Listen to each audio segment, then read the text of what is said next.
Bonjour à toutes et à tous. Donc j'ai un petit challenge à relever, donc soyez tolérants, empathiques, sympathiques avec moi. Après de brillants conférenciers qui ont tous bien préparé leur présentation, et alors que moi je vais un petit peu improviser, et c'est ce que je commence à faire. Donc je remercie Karim pour le challenge, mais en tant que bon sudiste, comme on dit chez nous, on craint des gains, ça veut dire finalement qu'on est prêt à relever tous les challenges. Donc je vais vous parler aujourd'hui en fait de...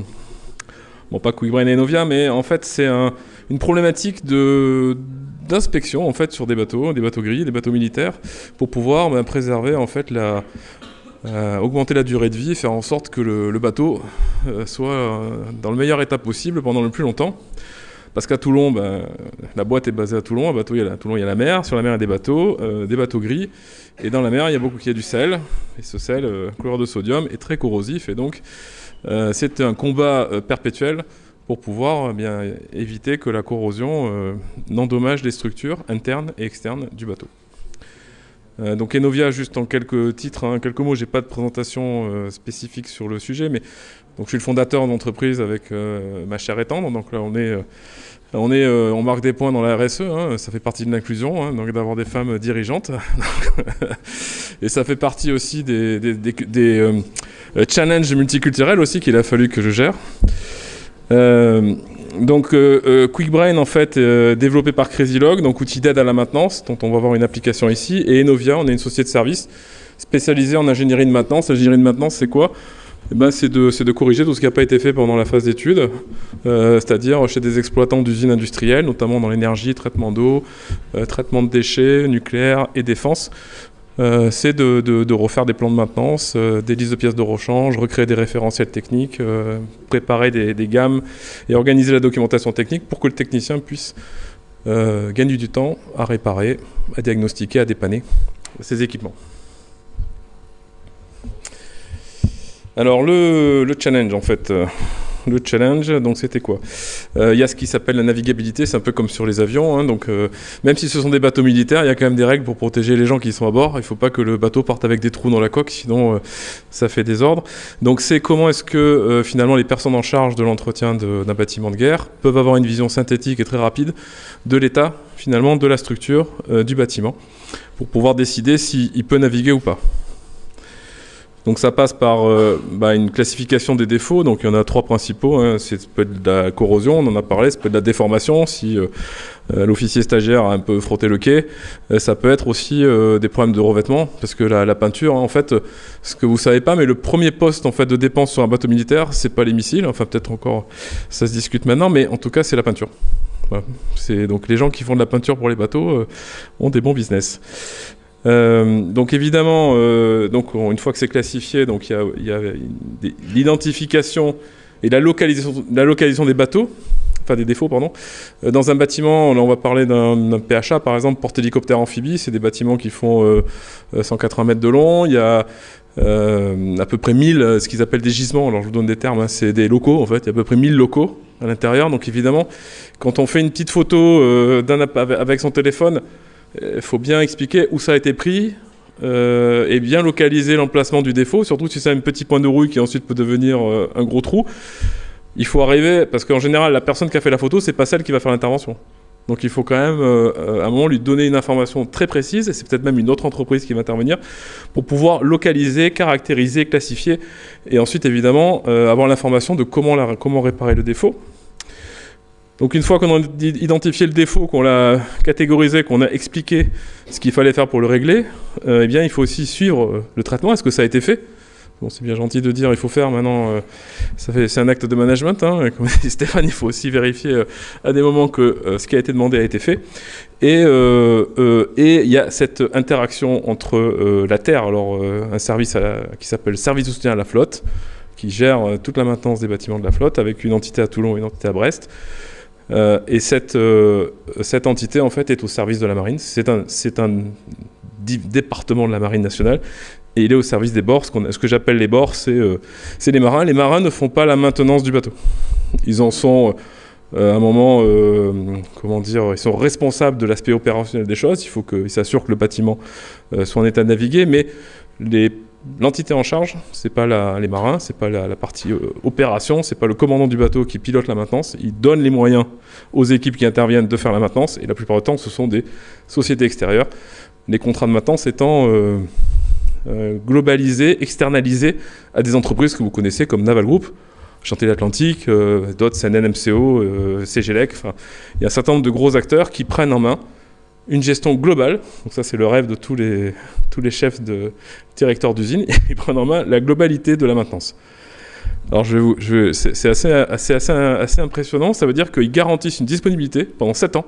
C'est-à-dire que le prestataire s'engage en disant, pendant 7 ans, avec ce budget-là, je vous garantis que je vais avoir telle disponibilité. Tout le correctif est à ma charge, tout le préventif est à ma charge. Voilà. Dans un certain périmètre, mais quand même, il y a quand même beaucoup d'aléas. Ce qui fait que, à un moment, dans ce processus, eh bien, pour la marine, c'est très important aussi de pouvoir transmettre un historique fiable. Parce que la stratégie, c'est bien évidemment de mettre en concurrence ces entreprises pour pouvoir avoir un rapport financier le plus intéressant possible entre l'efficacité et puis le coût de la prestation. Donc historiquement, Naval Group avait beaucoup de contrats, puisque c'est eux qui ont fabriqué la plupart des bateaux. Mais la volonté de la marine, ça a été de mettre en concurrence et d'avoir plusieurs acteurs. Donc aussi avoir des outils propriétaires pour pouvoir capter la donnée et pouvoir la restituer en cas de changement de titulaire de contrat. Voilà, je finis, donc j'avais parlé du bord, mais j'ai fait une petite digression, mais le bord, évidemment que des marins peuvent être aussi à l'initiative de détection de défauts en disant, bah là il y a un problème, notamment dans les zones vie, hein, alors, parce que ce qui est le plus important sur un bateau, qu'il soit de croisière ou qu'il soit de guerre, c'est les toilettes. La cafétéria. Non mais vous rigolez, mais en mer, il n'y a pas de toilette ou il n'y a pas à manger, c'est très compliqué quand même. Voilà. Alors dans un sous-marin, je ne vous parle pas, mais il ne faut pas négliger ces parties-là. Donc évidemment, il y a le système d'armes, il y a tout ce que doit faire le bateau, mais c'est très surveillé en fait. Tout ce qui est conditions de vie, c'est de plus en plus surveillé parce que, bien évidemment, les générations changent, les mentalités changent, et la vie à la dure, à la spartiate, un peu à la Rambo, ça fait plus trop rêver. Voilà. Donc ils sont très attentifs à ça. Donc actuellement comment ça marche, donc vous avez donc un industriel donc qui est en charge en fait du MCO, donc alors maintien en conditions opérationnelles. Alors ça veut dire de la maintenance, hein, mais bon, maintenance ça fait un peu sale, donc on dit maintenance en conditions opérationnelles, retenez-le, c'est plus joli, vous mettez ça sur le CV, c'est super. Donc on a cet industriel qui travaille éventuellement avec des prestataires et qui ensuite échange un certain nombre d'informations avec le service de soutien à la flotte, qui lui aussi centralise des données qui viennent aussi du bord. Donc il y a une partie des inspections qui est faite par l'industriel qui est en charge du titulaire et une partie des inspections qui est faite par le bord pour notamment tous les locaux vie. Et donc le SSF centralise tout ça et ensuite envoie à l'industriel une liste de courses en disant voilà, je vous fassiez tout ça. Il y en a certaines de ces opérations sont incluses dans le contrat, d'autres sont des prestations supplémentaires. Alors, la problématique, vous avez vu, il y a quand même quelques flux, quelques échanges. Hein, donc, il y a le bord, le SSF, l'industriel, ses prestataires. Et tout ça, ça doit s'échanger d'une information cohérente. Et à un moment, elle doit être consolidée au niveau du SSF. Et actuellement, les fichiers d'échange, c'est des fichiers Excel. Hein. Voilà, c'était des fichiers Excel. Donc, ce qui fait que c'est compliqué avec des fichiers Excel de différents formats, avec différents niveaux de renseignement, à un moment d'avoir une compilation des informations et surtout une exploitation, parce que ce qu'on cherche, n'oubliez pas, c'est avoir un état exact de la situation du bateau en termes de corrosion, déformation et problèmes de revêtement. Donc j'explique un autre petit sujet. Les bateaux, comme vos usines, ont des arrêts techniques, donc à des fréquences périodiques. Arrêt technique où ils restent à flot, donc c'est arrêt technique intermédiaire, et arrêt technique majeur où ils sont mis en cale sèche. Finalement, on n'a pas les mêmes travaux. Et donc le but, c'est évidemment de respecter ces délais de mise en cale sèche pour assurer la disponibilité du bateau. Donc ce qu'on cherche à suivre, donc la manière dont c'était organisé, c'est que tout était fait par arrêt technique. Donc il y avait toute une liste de défauts par arrêt technique, et puis on passait au suivant, etc. Avec des fichiers, un fichier par arrêt technique. Des arrêts techniques, il peut y en avoir 2 ou 3 par bateau, par an. multiplié par 6 ou 7 ans, multiplié par X bateaux, donc ça fait des centaines de fichiers qui se baladaient. Et donc si je veux avoir l'historique de ce qui s'est passé dans un gisement, c'est-à-dire est-ce que j'ai eu des défauts, quels ont été les défauts, est-ce que j'ai eu les mêmes défauts à nouveau, est-ce qu'ils ont été corrigés, enfin, c'était très compliqué, donc il fallait se compiler des fichiers Excel à la main, et personne ne le fait. Donc historique compliqué à avoir, le détail d'un défaut, c'est-à-dire une fois que je sais, ok, il y a eu de la corrosion, il faut retrouver les photos. Les photos, elles étaient dans un fichier PDF avec des petites vignettes qui font 2 cm par 2 cm. Ouais, c'était un peu compliqué de bien voir ce qui s'était passé. Et également une difficulté à suivre le traitement du défaut une fois qu'on l'avait identifié.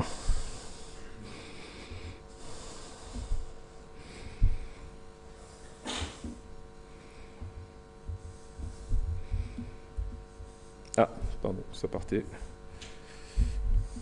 Voilà. J'essaie, attention, les effets spéciaux sont spectaculaires. Accrochez-vous. Alors, un arrêt technique, hein, donc, voilà. Donc là, c'est le logiciel QuickBrain. Alors, attendez, je ne sais pas comment on arrête. Si, super. Donc, en fait, voilà, c'est le logiciel QuickBrain. Donc, on a modélisé à l'intérieur les arrêts techniques. Associé à chaque arrêt technique, on va voir, il y a un plan d'inspection. Ce plan d'inspection est composé de tâches. Et ensuite, vous allez voir la spécificité des choses. Donc, mon arrêt technique. OK. Avec ces plans d'inspection, donc on voit le plan d'inspection industriel, plan d'inspection bord, et puis on a appelé ça plan de maintenance. Vous comprenez bien qu'on peut avoir un plan préventif, on peut avoir tout type de tâches planifiées ou pas. Mais donc là, on parle bien de l'inspection, et dans un plan d'inspection, on a la liste de toutes les tâches qu'on doit réaliser associées à un arrêt technique, avec les petits symboles MapMonde qui sont les gisements, et avec toute une série d'attributs que je ne vais pas vous expliquer.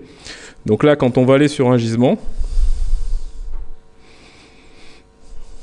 donc on va ouvrir cet objet et on va arriver, donc c'est une tâche comme une tâche de maintenance, hein, comme vous avez dans votre GMO, à part qu'on a un petit bonus qui s'appelle les points d'intérêt. Donc les points d'intérêt, c'est la capacité à localiser en fait dans différents supports, donc là c'est une vue 360 mais il y en a d'autres, l'endroit où se passe mon problème. Donc ça c'est un peu le point d'intérêt, enfin c'est un peu le focus que je voulais avoir. Donc ces points d'intérêt donc, qui permettent justement de localiser dans le gisement, et de localiser aussi donc, à partir de différents médias. Donc là, on a une identification sur un plan.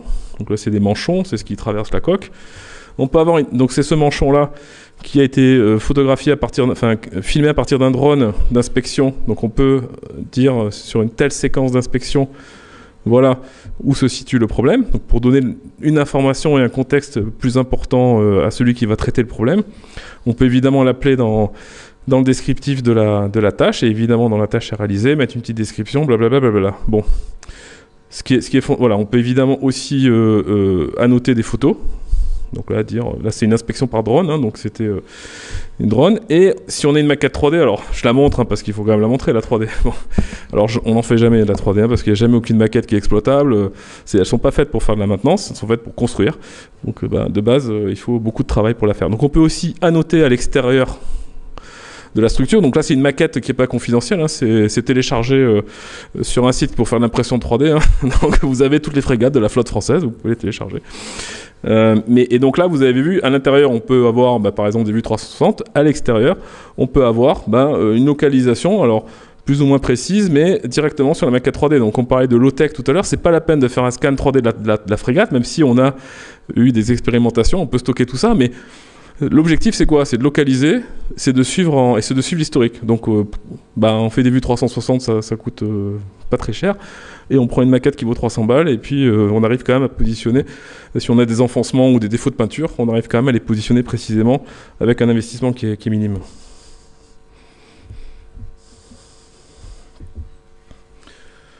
Voilà, donc c'est une frame. Voilà, et après, une fois qu'on a fait tout ça, parce que donc là c'est un plus petit bateau, c'est un remorqueur, hein, je peux pas vous montrer des frégates, mais ensuite on a toute une capacité à visualiser, donc pour l'architecte, pour la personne qui va faire l'analyse un peu des défauts, par pont, on va pouvoir voir, par exemple ici, j'ai une corrosion, et pouvoir y associer des photos, et avoir un mix, voilà, entre une vision 2D, une vision 3D avec des vues 360. Là, j'ai deux tâches d'inspection avec différents statuts. Voilà, donc je sais que j'ai une corrosion, une déformation. Voilà. Et donc je peux voir très rapidement sur un pont l'état un peu de défauts que j'ai constatés et filtrer par arrêt technique. On peut imaginer la même chose évidemment sur une usine industrielle. On peut également superposer, donc là c'est les conformités, donc ça veut dire suite à mon inspection, est-ce que mon gisement est conforme ou pas. Et donc on voit l'historique en fait, donc j'étais vert avant et maintenant je suis jaune, donc ça veut dire jaune, ça veut dire que je suis plus conforme. Voilà. Et on peut également aussi définir des zones confinées, non confinées, avec amiante ou pas, enfin après on peut faire une espèce de management visuel qui est un peu manquant dans les outils d'aide à la maintenance parce qu'on se retrouve vite avec beaucoup de tableaux, avec beaucoup d'interfaces un peu abruptes, hein, genre ERP++, et ça perturbe un peu le technicien parce que quelque part il est un peu noyé par la somme d'informations. Là on rentre sur du visuel avec les documents sur lesquels il a l'habitude de travailler, ça peut être un schéma électrique, ça peut être un schéma PID pour les industries de process, ça peut être une vue en coupe parce que les marins travaille à partir de ça. Voilà, c'est pour pas le perturber et pour faire en sorte qu'il reste dans son environnement et que l'interface soit pas un obstacle pour lui pour utiliser l'application et aller chercher de l'information et surtout la renseigner.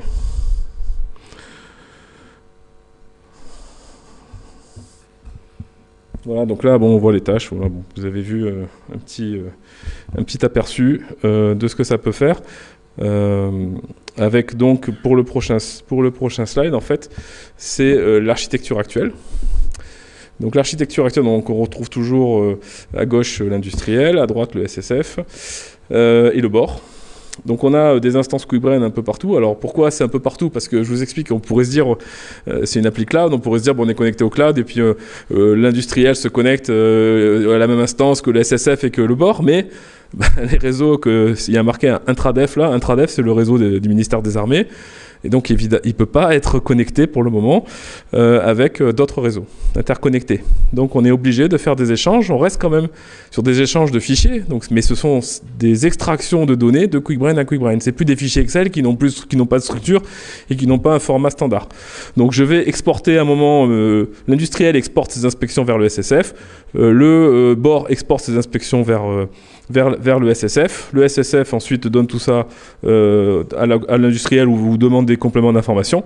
Et pareil, les sous-traitants qui travaillent avec l'industriel ont également des instances de Quickbrain. Alors ça fait beaucoup d'échanges de données, mais il y a toute une gestion finalement de delta et de différentiel qui est mise en place pour faire en sorte que les transferts d'informations soient les plus faibles possibles. Et avec une application mobile à bord pour pouvoir capter l'information plus facilement.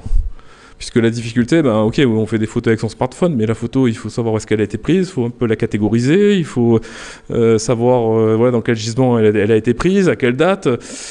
Donc c'est pas toujours fait de manière... Enfin, les gens qui font ces inspections, une inspection où vous faites 200 ou 300 gisements, vous avez 1000 photos à gérer, ça devient très compliqué et on perd de l'information. Et il n'y a que celui qui a pris les photos, comme j'expliquais tout à l'heure, qui sait où sont les défauts. Voilà.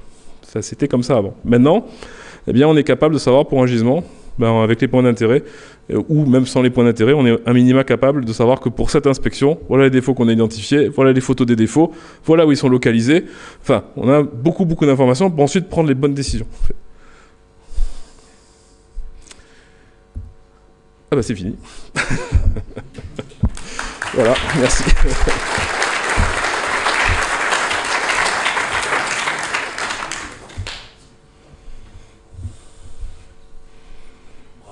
Et merci d'avoir relevé le défi. Donc ça donne un peu une ouverture de la maintenance autre qu'industrielle, même s'il y a un aspect industriel. Alors c'est vrai qu'à Toulon, c'est plus les bateaux. D'ailleurs, la marine recrute. Hein. Vous avez pu voir les différentes pubs qui tournent un peu partout. Et donc, il y a des carrières effectivement intéressantes à faire. Alors là, c'est plus spécifique bateau, mais on peut, j'imagine, tout à fait transférer ce genre de schéma dans l'industrie. Et puis ils vendent pas du rêve, hein, c'est un stylo, vous avez vu, hein, donc ils sont honnêtes. Hein. Ouais. C'est pas un stylo connecté ? Non, c'est une tablette papier là. Hein, celle-là. Oui, donc je disais, est-ce que c'est transférable dans une usine et est-ce que tu as des exemples de ce type de transfert ? Alors c'est plus que transférable puisqu'en fait on a transféré ces fonctionnalités à la marine. C'est pas l'inverse. Donc, en fait, nous, on est venu travailler dans la marine que très tard. La boîte a 17 ans et ça fait 5 ans qu'on travaille avec la marine. Voilà, donc l'application est en cours de déploiement sur une quinzaine de bateaux et également dans des marines étrangères. Mais on est venu de l'industrie en fait. Nous, notre métier, c'est alors industrie. Je ne parle pas de fabrication, je parle d'industrie de process, donc pharmacie, traitement de l'eau, valorisation des déchets, centrale thermique, un peu de nucléaire, cimenterie, enfin tout ce qu'il y a, toutes ces installations où il y a beaucoup d'équipements hétérogènes, beaucoup de process, une installation qu'on peut décomposer en sous-systèmes et systèmes et qui ensuite contribue à produire quelque chose d'immatériel. L'électricité, enfin immatériel, ça ne fabrique pas un produit. De l'eau, c'est pas un produit. Quand on valorise des déchets, c'est pas un produit. On fait de l'énergie, on fait de la chaleur. Voilà. Donc on n'est pas spécialiste du manufacturing, même si on commence à prendre le débat, le sujet avec quelques références dans des gens qui font des drones, par exemple, où là on est plus sur du produit. Et pourquoi ça se transfère pas dans des industries manufacturières? Parce que a priori. Dans les industries manufacturières, il y a beaucoup de produits. En fait, il y a des normes qui sont plus importantes. Et puis surtout, c'est un domaine que je connais pas bien. Je vais être très honnête avec vous. Voilà, je connais pas les méthodes, le Lean, le Sigma, les 5S, tout ça. J'ai pas eu les cours. Dans la réalisation de l'application et différents éléments, est-ce que vous avez consulté les marins? Ah bah oui, en fait, oui, alors c'est une excellente question. En fait, il y a eu beaucoup d'échecs sur ces applications, parce que ça partait c'est un peu trop pyramidal, hein, c'est-à-dire ça descendait de Paris et ça arrivait, où ça passait par des constructeurs qui étaient fabricants du bateau, mais pas forcément marins, ou en tout cas, ils vivaient pas au quotidien la réalité des choses. Donc oui, on a fait que travailler avec des marins, en fait. Et c'est ce qu'on a reproduit, la méthode qu'on fait d'habitude, c'est qu'on travaille avec les techniciens. En fait, l'idée, c'est le dernier de cordée. On a beaucoup parlé du premier, mais si on n'embarque pas le dernier, le logiciel ne fonctionne pas, hein. Ça marche pas. Donc j'allais dire un truc bête, mais si le moins doué de l'équipe de techniciens n'arrive pas à se servir du logiciel, ça marche pas. Oui, parce que je me souviens d'une expérience dans la marine. Nous avait livré des tablettes et le grand responsable avait dit: c'est bien gentil de nous donner des tablettes, mais nos marins, ils ont tous des gants, ils fugés, et donc les tablettes ne servent à rien. Voilà. Ouais. Donc c'est sûr que, et c'est valable un peu partout, hein, c'est-à-dire que quand on met en place des choses qui sont un peu nouvelles, la moindre des choses, c'est de demander aux gens ce qu'ils en pensent. Hein. L'exemple typique, alors j'ai rien contre eux, hein, je ne citerai pas le nom, l'équivalent de RP, où on demandait aux techniciens de remplir 14 champs, il faut quand même pas rêver. Hein. Donc le RAS en copier-coller, c'est quand même beaucoup plus pratique. Non, puis l'application mobile est venue de manière évidente. On ne s'est pas dit il faut une application mobile, on a dit effectivement, dans ces conditions-là où on n'a pas de connexion, on est en mer, on est machin, oui, une application mobile, offline, etc. On a dit oui, c'est intéressant. Mais c'était pas, ils nous ont pas passé une commande d'application mobile. C'est venu au fur et à mesure de l'usage, du fait qu'on s'est rendu compte qu'il y avait un goulot d'étranglement et que ça bloquait un moment sur les bords et que les gens, même avec une interface qui est relativement simple, c'était trop compliqué pour eux déjà. Donc on descend. On descend, mais parce qu'il y a différents niveaux. En fait, ce qui est très compliqué, enfin, on a travaillé dans 250 usines dans 22 pays et on a vu beaucoup d'échecs de GMAO. En fait, la GMAO, si elle est conçue pour le DAF, ça marche pas, quoi. Voilà. Non, mais et après, il n'y a pas de problème à gérer l'argent, mais il faut le dire. C'est pour le DAF, c'est pas pour vous. Donc, ce que vous rentrez, c'est pour faire en sorte que les comptes soient consolidés à la fin de l'année, mais qu'on vous explique pas que c'est fait pour vous aider à la maintenance. Faut pas mentir, c'est tout. Oui, c'est le problème. Mais au niveau des bateaux, il y a donc un réseau local pour... d'accord. Ouais. Mais qui reste interne. Il y a un réseau local avec un data center, enfin il y a tout le confort moderne. Ouais. D'accord. Et au niveau des points d'intérêt, est-ce qu'il y a des tags qui sont identifiés quand on prend une photo, par Alors justement, exemple, le point d'intérêt, en fait, parce que le point d'intérêt, c'est justement pour localiser des choses qui sont pas sur des équipements qui sont pas tagués. Parce qu'évidemment, dans une usine, vous avez des étiquettes partout sur vos instruments, vos équipements. Mais quand c'est sur un bout de tuyau, quand c'est sur une charpente, quand c'est sur un mur en béton, le mur, il n'est pas tagué. Donc le point d'intérêt, c'est pour justement répondre à ce besoin-là, de pouvoir localiser un incident sur des équipements qui ne sont pas identifiés, mais qui existent. Mais c'est physique. Non, c'est virtuel. C'est sur une photo, c'est sur un... Comment on repère Par l'emplacement, en fait. C'est-à-dire que, par exemple, sur la vue 360, elle est localisée dans une pièce ou dans une zone. Donc on sait qu'on est dans cette zone. D'accord. Et après, on va mettre un point d'intérêt. Après, ce que je raconte, c'est pas de la géolocalisation. C'est tout, comment dire, c'est la 4.0 du peuple. Hein. On est sur. Je géolocalise pas au centimètre, mais je sais où j'ai pris la photo. Donc je sais où sont mes équipements, je sais où sont mes points d'intérêt, dans la zone à peu près. Mais déjà, c'est important. Je gagne beaucoup de temps. Avec un effort qui est faible. Et un coût qui est très faible. Mais cette application QuickBrain, est-ce qu'on peut dire que c'est comme une GMAO, en fait? Alors j'aime pas trop ce terme parce que vous savez, quand on dit GMO, on voit tout le monde qui transpire et qui commence à trembler. Donc oui, en fait, c'est vraiment une aide à la maintenance voilà, pour le technicien. C'est comme ça. Enfin, c'est une GMO mais pour le technicien. Voilà, on va le définir comme ça. C'est pas pour le manager. Enfin, financier en tout cas. D'autres questions? Alors on a un petit peu trop en avance, donc on a encore un peu de temps avant que la dernière personne n'arrive. Juste savoir si ça s'adaptait à la navigation. Pardon. Je voulais juste savoir si ça s'adaptait aussi à la navigation de plaisance système ou si c'est spécifique à la marine militaire. Non, comme j'expliquais, on a voulu le faire très agnostique en fait, hein, c'est-à-dire que ça s'adapte à tout type d'industrie. Un pont de yacht, c'est comme un pont de frégates. D'ailleurs, il y a des yachts qui sont plus gros que les frégates. Hein. Ils sont peut-être plus armés aussi des fois. Ok, merci.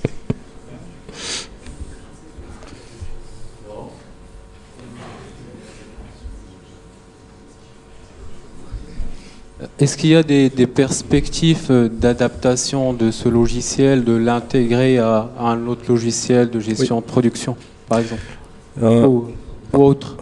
En fait, sa vocation, c'est d'être un frontal d'un gros système, que ce soit un ERP, que ce soit une GMAO. C'est-à-dire que lui va être plus simple à utiliser, il va donner d'autres fonctionnalités qu'une grosse GMAO. Donc c'est un frontal.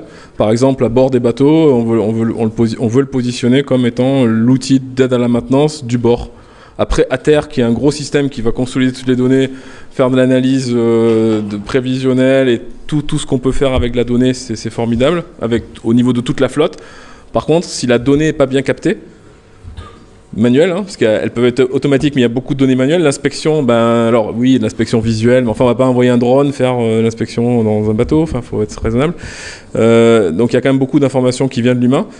Et si l'humain ne trouve aucun intérêt à renseigner de l'information, mais il ne va pas le faire. Donc là, ça lui donne un certain intérêt parce que derrière, il va pouvoir récupérer l'information qu'il a rentrée et ça va lui être utile, en fait, pendant sa vie de marin. Les équipages changent, les personnes changent, il y a beaucoup de rotation. Donc quand vous arrivez dans un bateau, c'est intéressant de savoir les travaux qui ont été faits, les problèmes qu'il y a eu dans votre zone et qu'est-ce qui reste à venir, quoi. Voilà. Donc ça, rien que ça, déjà, au lieu de se passer un petit calepin où on oublie la moitié des choses, on a quelque chose qui est beaucoup plus structuré.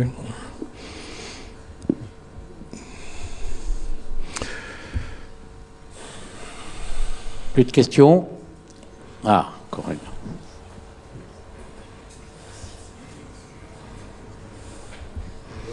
J'ai entendu parler que les nouvelles constructions des nouveaux sous-marins, Naval Group et d'autres que je connais moins, c'est vraiment pas un domaine que je connais, je vais peut-être dire des bêtises, modélisent absolument tout en 3D et c'est quelque chose qu'ils utilisent aussi bien dans la conception que dans la maintenance aussi ou dans l'évolution et les modifications. J'ai su que par exemple pour modifier le moindre truc ils regardent au travers des maquettes, etc. Donc ça veut dire que la technologie des nouveaux bateaux qui sortent ou des nouveaux sous-marins changera peut-être votre approche? Alors il y a les reportages RMC Découverte. Et puis il y a la réalité. Il y a la réalité. C'est pour ça que je peux pas vous en dire plus. C'est pour ça que je vous pose la question. Non, mais oui.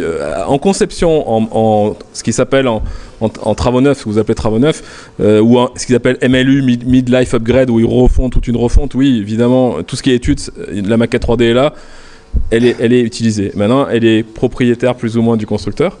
Et donc, si c'est pas le constructeur qui fait la maintenance, alors pour les sous-marins, il y a peu de mise en concurrence pour le moment, hein, et je suis pas sûr qu'il y en ait. Mais donc ça règle un problème. Après, comme j'expliquais, beaucoup de ces... Enfin, Un ingénieur de bureau d'études va arriver à se retrouver dans une maquette, parce que la maquette, elle va jusqu'à la rondelle. Hein. Effectivement, vous avez tout à fait raison, on l'a vu. Pour la formation, il l'utilise. Par contre, en opération, un technicien de bureau d'études va se retrouver très bien dans son modèle CAO, un matelot, un officier. Il va être perdu en 2 minutes, il va plus savoir où il est, quoi. Et il faut des moyens pour manipuler la maquette, il faut de la grosse station, quoi. Donc ce qui fait qu'il faudrait retravailler complètement la maquette, vous voyez, pour la rendre opérationnelle en termes d'utilisation par un maintenancier, ce qui représente un coût qui est trop important en fait. Parce que c'est pas pensé encore comme ça au départ. Ça peut changer, mais c'est pas encore pensé comme ça. Oui, parce que derrière l'intervention, il serait quand même intéressant de savoir ce qu'il y a, etc. Encore une fois, j'y connais rien, mais, j'ai l'impression que c'est des couches d'une complexité importante. Et évidemment, le gars qui intervient, plus il est averti de ce qu'il a à faire, mais aussi des impacts de ce qu'il a à faire sur ce qu'il y a derrière, les câbles qui passent, la tuyauterie, je sais pas, mais ça va être un peu ça, quoi. Oui, donc, et surtout la lutte. Enfin, ils ont un gros sujet, c'est la lutte incendie, par exemple, à bord. Voilà. Donc, qu'est-ce que je consigne rapidement?